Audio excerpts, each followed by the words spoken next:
She texted, "I catfished your sister pretending to be you to find out if she talks trash about me. She does, B2W." I responded, "Creative." Then I showed my entire family the evidence, screenshots of her fake profile trying to create drama. When my sister's lawyer sent her a cease and desist for identity theft and defamation. Original post: I, 31 male, was sitting at my desk, working on quarterly reports when my phone buzzed. Text from my girlfriend Natalie, 29. We'd been together for about 18 months, living together for 6. The message read, "So I have something to confess. I made a fake profile pretending to be you and messaged your sister to see what she really thinks about me. Spoiler alert, she talks mad trash about me behind your back. Screenshots attached if you want proof of what your precious family really thinks." I stared at my phone for a solid minute. Read it 3 times to make sure I was understanding correctly. My girlfriend had impersonated me online to manipulate my sister into revealing private thoughts. 7 screenshots followed. Messages between me and my sister Brooke. The fake me asking leading questions about Natalie. Brooke's responses were honest. Not cruel, but definitely critical. Stuff like she's controlling and I don't think she's good for you and she isolates you from everyone. I typed back one word, creative. Then I started screenshotting everything. Her confession, the fake conversations, all of it. Opened Facebook on my laptop. Sure enough, there was a profile with my name, my photos, stolen from my actual profile, created 3 weeks ago. Already had friend requests accepted from several family members. I leaned back in my chair, processing. This wasn't just weird or invasive. This was legitimately insane behavior. And illegal, technically. 20 minutes later, another text from Natalie. "That's all you have to say? Your sister is poisoning everyone against me, and you say creative? You committed identity theft to manipulate my family members. Yeah, creative is the word." Her, "I did it for us, to show you how two-faced they are. You did it because you're paranoid and controlling." Brooke was right. "Are you seriously taking her side after what she said?" "I'm taking the side of not committing fraud to spy on my family. We're done." Her, "You're not seriously breaking up with me over this. Watch me." I immediately called my sister. "Hey Brooke, quick question. Have I been messaging you lately about Natalie?" "Yeah, actually, you were being weird about it. Why?" "That wasn't me. Natalie made a fake profile." Silence. "Then are you kidding me right now?" "Nope, she just confessed, sending you screenshots now." What followed was an explosion of family group chat activity that I'll summarize as, everyone was pissed. Update 1. So after I exposed Natalie's catfishing scheme to my family, things escalated exactly as you'd expect. Within an hour, my mom, dad, Brooke, and my other sister Emma, 26, were all blowing up my phone. Not at me, at the situation. Brooke was particularly furious. "She pretended to be you? She tricked me into private conversations? That's so violating."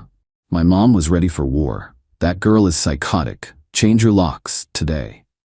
Dad, ever practical. "This might be illegal. Document everything." Here's where it gets interesting. Brooke's husband Tom is a lawyer, not criminal law, corporate stuff, but he knew enough to be concerned. He called me directly. "Hey man, this is actually serious. She committed identity theft, possibly fraud, definitely defamation if she's spreading those private conversations around. Has she done anything else?" That got me thinking. I went through our shared laptop that I paid for, too. Found she was logged into her email. I know, invasion of privacy, but she'd just admitted to impersonating me, so I figured turnabout was fair play. What I found was worse than expected. She hadn't just catfished Brooke. She had fake conversations with Emma, my cousin Janet, and 3 of my friends, all using my identity, all trying to get dirt on herself. It was like she was building a case file of everyone who didn't worship her. But the real kicker?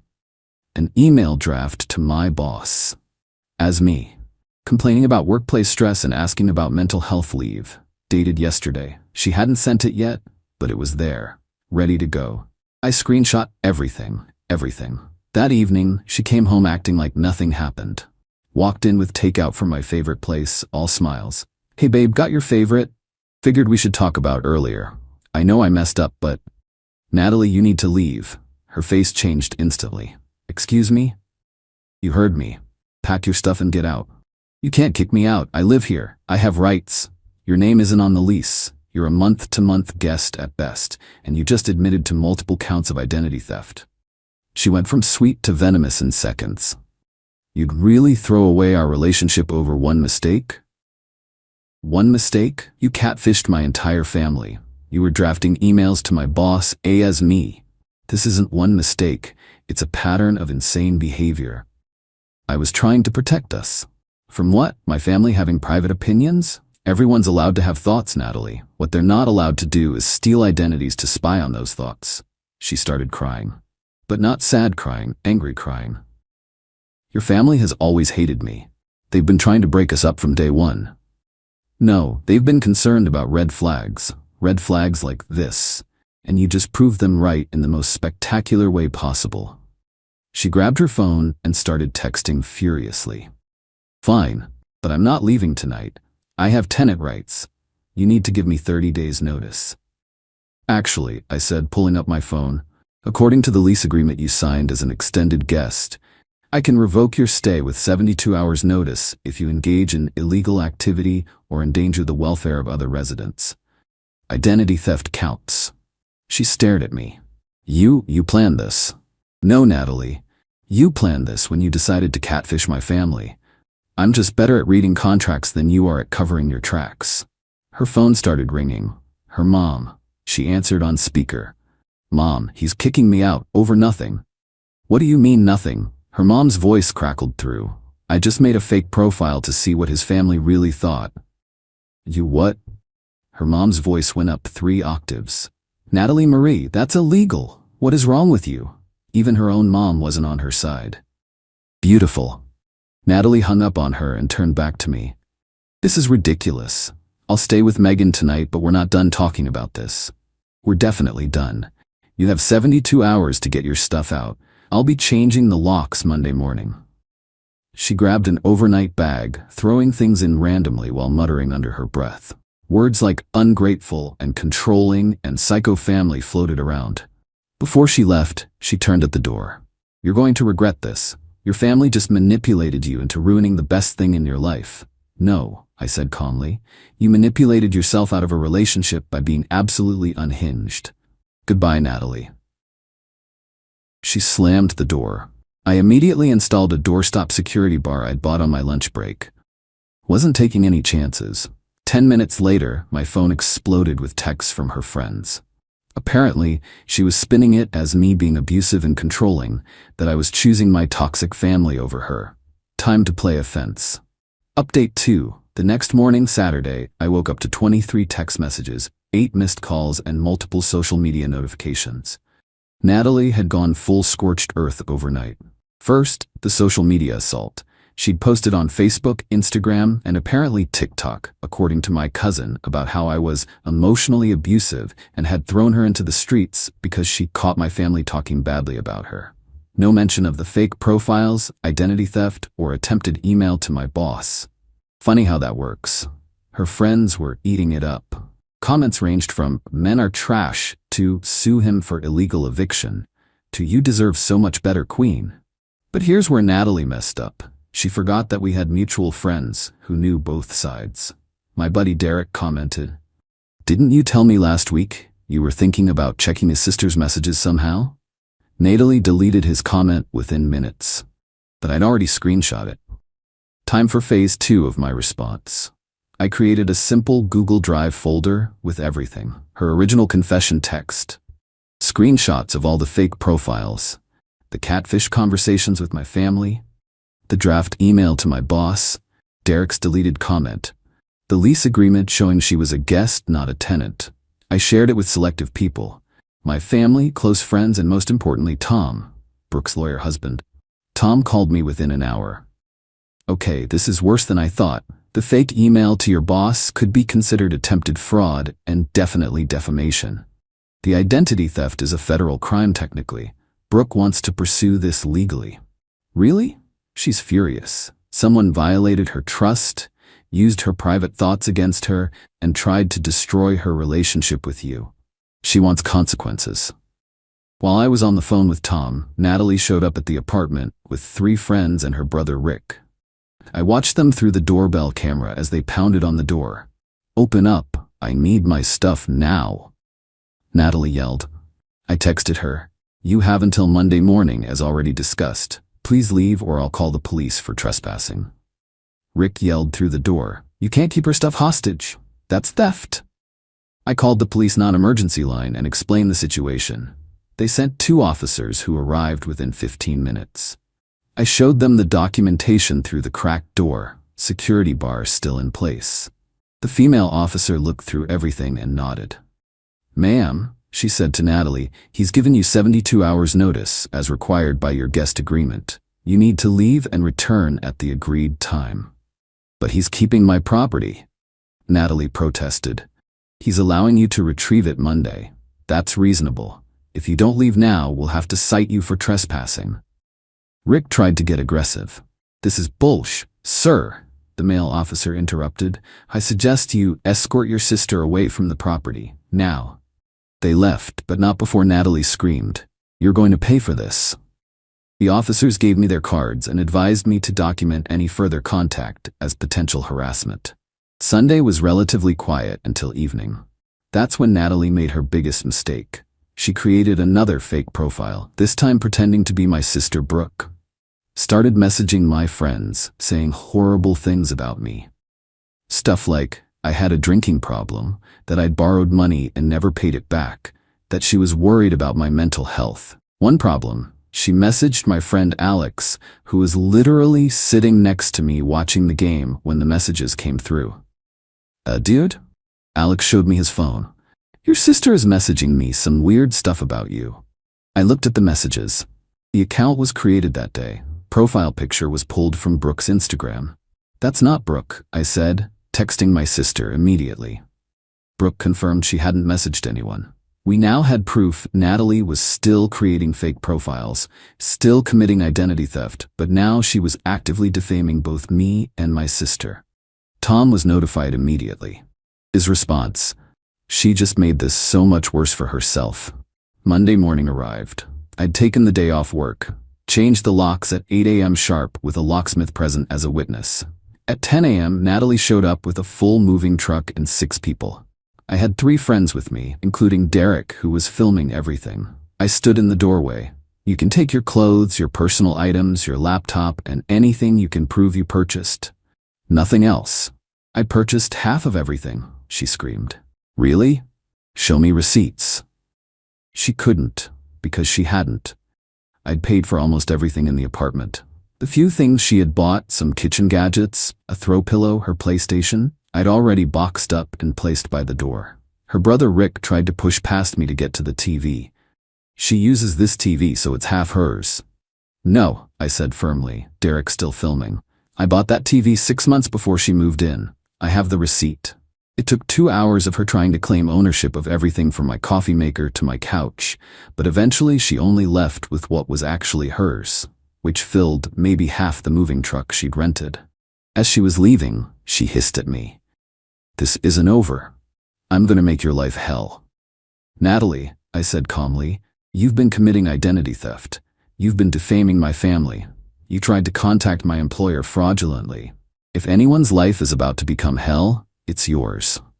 Tuesday morning, Tom sent the cease and desist letter. It was beautiful. 3 pages of legal language essentially saying, stop impersonating the family members, stop defaming them, stop all contact, or face criminal and civil charges. It was sent to her apartment, her work, and her parents' house, where she was now staying according to mutual friends. Wednesday, I got a call from an unknown number. It was Natalie's mom. "Please," she said, "please don't let them prosecute her. She's young and stupid and in love." "She's 29, I replied. "She's old enough to know that identity theft is a crime. She's getting help. I'm making her see a therapist. That's great, she needs it, but it doesn't undo what she did. What will it take to make this go away? She needs to delete all fake profiles, stop all contact with me and my family, post a public admission and apology for the lies she spread about me, and sign an agreement to never contact any of us again. I'll make sure she does it." By Thursday, Natalie had posted a vague apology. I let my emotions get the best of me in my recent breakup. I said things that weren't true, and I apologized to anyone who was affected. Not exactly what I wanted, but Tom said it was enough of an admission to use against her if she tried anything else. Final update. It's been 3 months since the catfishing incident, and I finally have closure to share. About 2 weeks after the cease and desist letter, Natalie apparently couldn't help herself. She created yet another fake profile, this time pretending to be a potential employer, and reached out to my sister Brooke, who's a graphic designer, about a job opportunity. The plan, apparently, was to waste Brooke's time, get her hopes up, then ghost her. Except Brooke was suspicious from the start. The company had no real web presence, the email came from a Gmail account, and the writing style was familiar. She played along just long enough to gather evidence, including getting them to send a contract that had metadata showing it was created on Natalie's computer. That was the last straw. Tom filed a police report for criminal harassment and identity theft. The police took it seriously, especially with the mountain of evidence we'd compiled. Natalie was arrested at her parents' house. Her mom called me crying, begging me to drop the charges. I reminded her that it wasn't up to me. Brooke was the victim here, and she was done. The case moved forward. Natalie was charged with identity theft, cyberstalking, and harassment. She tried to play victim in court, claiming she was heartbroken and not thinking clearly, but the judge wasn't buying it. The sheer volume of fake profiles, the calculated nature of the schemes, and the fact that she continued after receiving a cease and desist letter showed a pattern of malicious behavior. She pled guilty to avoid jail time but got 2 years probation, 200 hours of community service, mandatory therapy, a restraining order preventing her from contacting me, my family, or creating any fake profiles, $5,000 in restitution to Brooke for legal fees and emotional distress. But here's the best part. Remember that email draft to my boss? Well, my company's IT department did an audit after I reported it, and they found she'd tried to access my work email from our shared laptop. She'd failed. 2-factor authentication for the win, but the attempts were logged. My company pressed charges for attempted unauthorized access to their systems. That's a federal offense. She ended up pleading that down too. But it added another year of probation and killed any chance of her getting a job in her field, marketing, because she now has a record for cybercrimes. Last I heard through the grapevine, she's working retail while living with her parents. Her friend group imploded when the court documents became public record. Her mom made her delete all social media as a condition of living at home. She's been telling people I ruined her life over a prank. Meanwhile, my life has significantly improved. Brooke and I are closer than ever, bonding over shared trauma, I guess. I got a promotion at work, partly because my boss was impressed with how I handled the security threat. I'm dating someone new, Amy, who thinks the whole story is wild, but appreciates that I have clear boundaries. My family has adopted "Don't pull a Natalie" as shorthand for doing something insanely stupid. The funny thing is, if Natalie had just accepted that Brooke didn't like her and either worked to improve that relationship or accepted it wouldn't happen, none of this would have occurred. Instead, she committed multiple crimes trying to prove, what? That my sister had opinions? That family members don't always love their siblings' partners? She fabricated evidence of people disliking her, then made it a self-fulfilling prophecy by being absolutely unhinged. To anyone dealing with a similar situation, document everything. Don't engage with crazy, just protect yourself legally, and trust your family when they say someone gives them bad vibes. They might be onto something. Oh, and Natalie, if you're reading this, which would violate your restraining order BTW, you didn't lose everything because my family talked about you. You lost everything because you committed crimes, multiple crimes, repeatedly, even after being warned to stop. That's not love. That's not protection. That's criminal behavior. And yeah, creative was definitely the right word for it. Creatively deranged. My girlfriend said, "I need space," then posted a girl's trip photo where her ex's arm was visible. I commented, "Great picture." Then I messaged his wife with the uncropped version I found on her iCloud. The internet drama that unleashed was spectacular. I, 28 male, am sitting here watching my ex-girlfriend's entire world implode in real time on social media. And honestly, I'm eating popcorn. 3 weeks ago, my girlfriend Tessa, 26, hit me with the classic, "I need space to find myself" speech. We'd been together for 2 years, living together for 8 months. Things seemed fine. We'd literally just booked Christmas flights to visit my family. "I'm not breaking up with you," she insisted. "I just need some time to figure out what I want. Maybe stay with my friend Adrian for a few weeks. No contact would be best while I sort through my feelings." It hurt, but I respected it. Gave her a hug, told her I understood, helped her pack some bags. She left her laptop and iPad at our place since it's still my home too. Right? A week passes. Radio silence from her end, which is what she asked for. I'm respecting the boundaries, going to work, hitting the gym, trying not to spiral. Then my buddy Devin texts me, "Yo, did you see Tessa's Insta story?" I check. There she is with 3 other girls at some beach resort. Caption, "Sometimes you just need your girls. Girls trip, self-care, finding myself." Cool. Finding yourself requires a beach vacation apparently. Whatever. But then I zoom in on one photo. They're at a beach bar, all holding drinks, and there, barely visible at the edge of the frame, a man's arm. Distinctive tattoo sleeve. I know that arm. That's Kieran, her ex from college. The one she told me was completely out of her life and basically dead to her after he cheated. My first instinct, rage. Second instinct, depression. Third instinct, suspicion. See, we share an iCloud family plan. Yes, I know, stupid in hindsight. She forgot she gave me access months ago when her storage was full. I'd never snooped before, never had a reason to. I had a reason now. Logged into the shared photo stream, and boom, the uncropped versions. Kieran in every single photo. Not just present, arms around her, kissing her cheek, sunset couple photos. The girls' trip was 2 couples, Adrienne with her boyfriend, Tessa with Kieran. But here's the thing that changed this from heartbreak to fury. The metadata. These photos started getting uploaded to the cloud the day before she asked for space. This was planned. I screenshot everything. Then I go nuclear in the most subtle way possible. First, I comment on her public beach photo. "Great picture." She immediately texts me, breaking her own no-contact rule. "Thanks, babe. Miss you." That's when I remember something else. Kieran isn't just her ex. Kieran is married, has been for a year. His wife Bridget is this sweet kindergarten teacher who posts craft videos on TikTok. Took me 5 minutes to find her profile. My message was simple. "Hi Bridget, you don't know me, but I think you should see these photos from your husband's current vacation." Attached every single photo, every timestamp, every kissing selfie.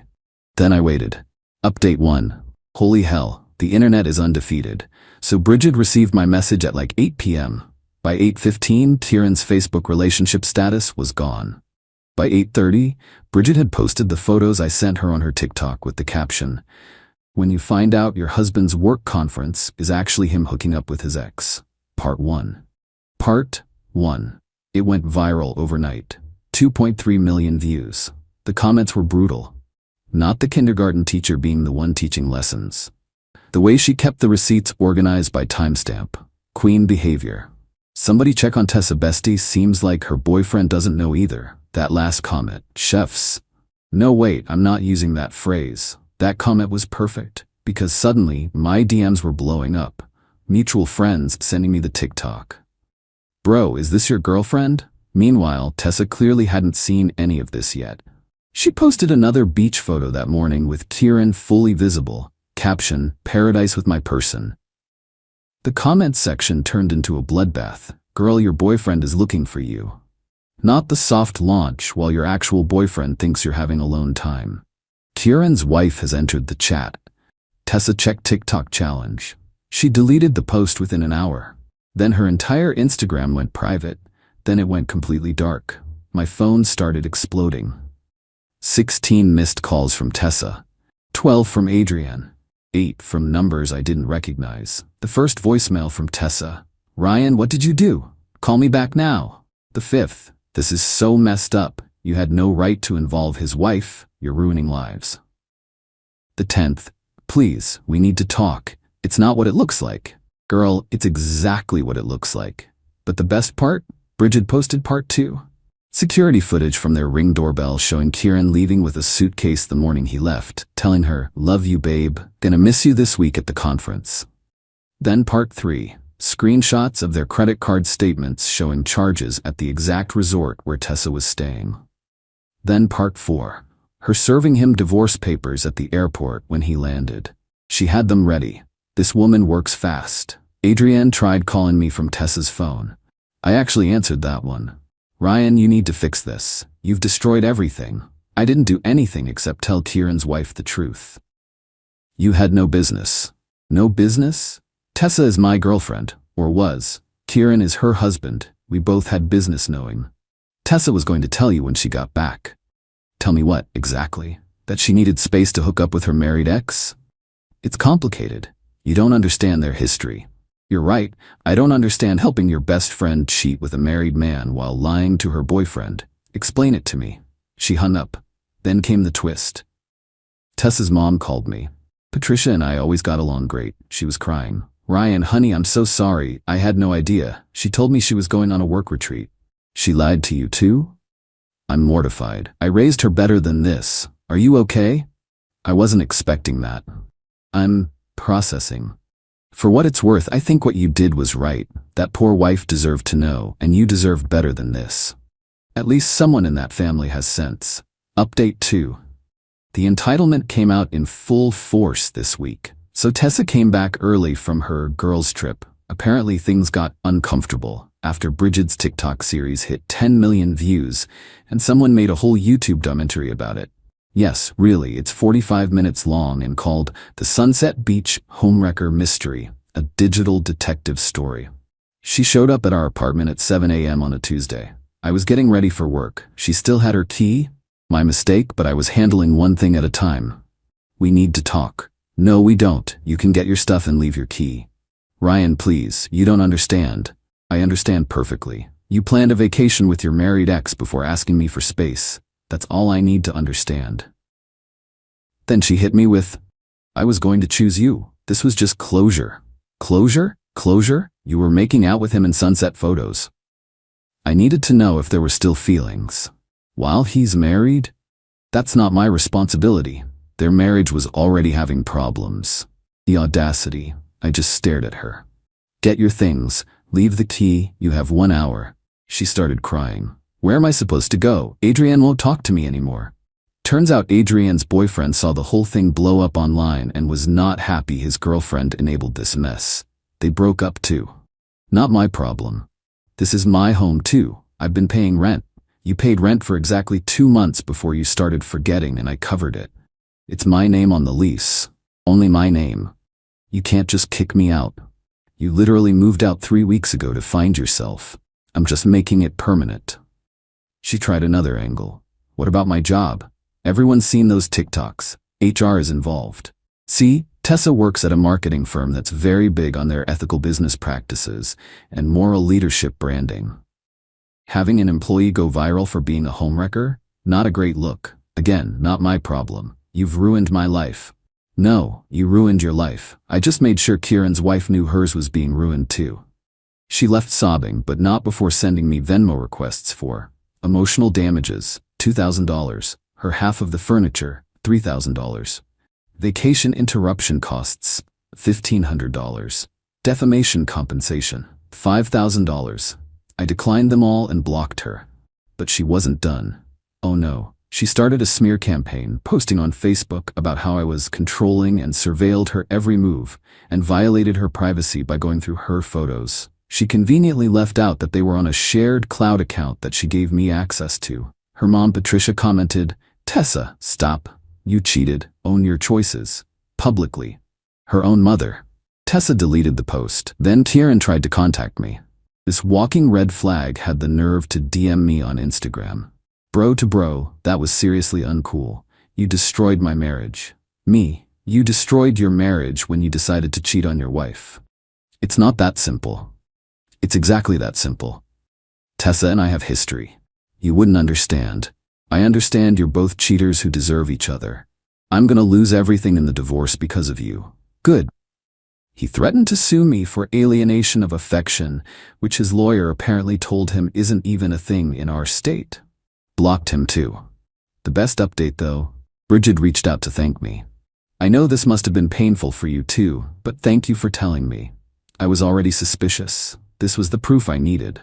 My lawyer says the evidence you provided makes this a slam dunk. I'm sorry you got hurt too. Class act, that woman. Update 3. The escalation has been something. So Tessa's job situation imploded completely. Turns out when you work in social media marketing and become infamous for being the other woman in a viral cheating scandal, clients get nervous.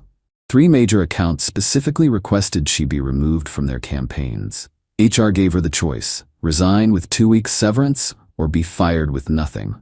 She chose resignation. Guess who she blamed? Yep, yours truly. She actually sent me an invoice from a lawyer. An invoice for $50,000 for intentional infliction of emotional distress and tortious interference with employment.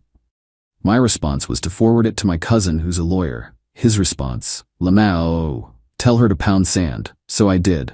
Literally. I sent her a photo of sand with the message, your lawyer's retainer would be better spent here. But here's where it gets wild. Remember how I mentioned Tessa left her laptop here? Well, she finally remembered and demanded it back. Fair enough. It's hers. But when she came to get it, I left it with the building's front desk security. She forgot one crucial detail. She was still logged into her email on my PlayStation, the one she used to use for Netflix. I wasn't snooping. I was trying to log her out when I noticed an email thread in the preview. The subject line, our little secret, from Kieran, dated 6 months ago. This wasn't a recent reconnection. They'd been talking for half a year. Planning this, while she lived with me, while we planned our future, while I helped cover her rent because she was struggling financially. The emails detailed their meetups when I was at work, when she said she was at girls' nights, when she visited her sick grandmother, who Tapo commented on Facebook last week that she hasn't seen Tessa in over a year. I took screenshots of everything before logging her out. Not to post anywhere, I'm not that petty, but for my own closure, to know I wasn't crazy. All those times I felt something was off, but she gaslit me into thinking I was paranoid, I was right. Then karma hit in the most beautiful way. Bridget's divorce lawyer subpoenaed Tessa as a witness. Apparently, in their state, infidelity affects asset division, and they needed Tessa's testimony about the timeline of the affair. Tessa called me screaming, I have to testify under oath because of you. No, you have to testify under oath because you had an affair with a married man. They want my phone records, my emails, everything. Should have thought about that before. Can't you tell them to leave me alone? How would I even do that? And why would I? Because if you ever loved me, you'd help me.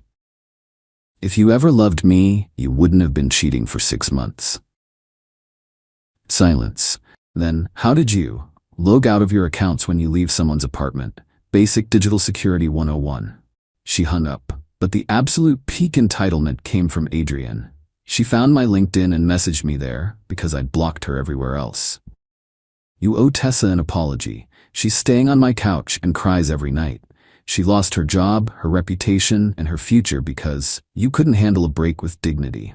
A real man would have fought for her instead of destroying her. You're pathetic. My response: a real friend wouldn't have enabled her infidelity. Also, I thought you weren't talking to her anymore? Guess your boyfriend leaving you changed that calculation. Misery loves company, huh? She reported me to LinkedIn for harassment. They reviewed it and found no violation. Meanwhile, Patricia, Tessa's mom, sent me a Venmo for $500 with the note, for the rent Tessa should have paid. I'm sorry.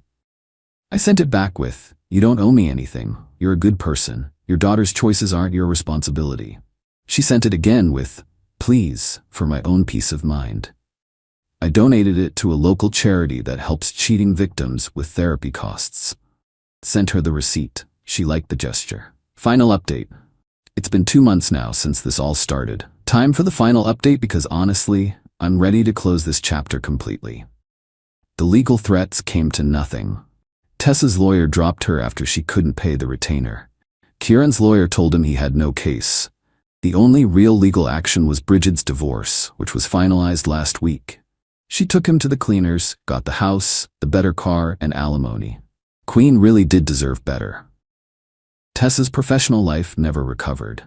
The marketing world in our city is surprisingly small, and being the face of a viral cheating scandal doesn't exactly scream trustworthy brand representative. Last I heard through the grapevine, she moved back to her hometown 3 hours away to work at her dad's insurance office. But before she left, she tried one more absolutely bonkers move. She started a podcast. I'm not kidding. Called Truth and Consequences, My Side of the Story. Episode 1, The Surveillance State of Modern Relationships, about how I violated her privacy. Episode 2, When Love Becomes Control, implying I was abusive, with 0 examples because there were none. Episode 3, The Internet Mob Mentality, about how going viral ruined her life. Each episode got ratioed to hell in the comments. The podcast hosting platform actually removed it after episode 3 for violating community guidelines against harassment, since she kept naming me and Bridget specifically. But my favorite part? Bridget started her own TikTok series called Rebuilding After Betrayal. It's actually really positive and helpful, about healing, recognizing red flags, and starting over. She has 500K followers now and just got a book deal. She sent me an advance copy with a note. None of this would have happened without your honesty. Thank you for giving me my life back. As for me, I'm doing pretty well. Therapy helped a lot. Turns out finding out your girlfriend cheated for 6 months does a number on your trust issues. Who knew? I redecorated the apartment, got a promotion at work, and started dating again. Met someone nice, actually. Her name's Claire. Funny thing, she recognized me from the TikTok story on our first date. I thought I was done for, but she said, "Oh good, so you know cheating's a deal breaker. That saves us that conversation." She's a keeper. Last week I got one final text from a number I didn't recognize. "This is Tessa. I know you hate me and you have every right to. I just wanted you to know that I realize now how badly I screwed up. Kieran left me for someone else the moment his divorce was final. I lost everything for someone who didn't even want me. I'm in therapy now, trying to figure out why I do these things. I'm sorry for everything. You deserved better." I didn't respond. There's nothing to say. But I did finally feel closure, peace, something like that. The funny thing about this whole mess is that if she'd just been honest and broken up with me, it would have sucked. But I would have moved on. Instead, she chose to lie, cheat, gaslight, and then play victim when caught. She created her own downfall. But I learned something valuable. When people show you who they are through their actions, believe them. Don't let words convince you otherwise. And never, ever share iCloud accounts with someone you're dating. Oh, and one final update. Kieran apparently tried to slide into Claire's DMs last week with, "You know your boyfriend is crazy, right?" She screenshot it, posted it on her story with, "Actually, he's wonderful, but you're clearly still trash," and tagged Bridget, who reposted it with crying laughing emojis. The internet remains undefeated. I'm done with this saga. Time to live my life without looking backward. Thanks to everyone who followed this absolute dumpster fire of a story. May your relationships be drama-free and your iCloud accounts forever separate. Peace out.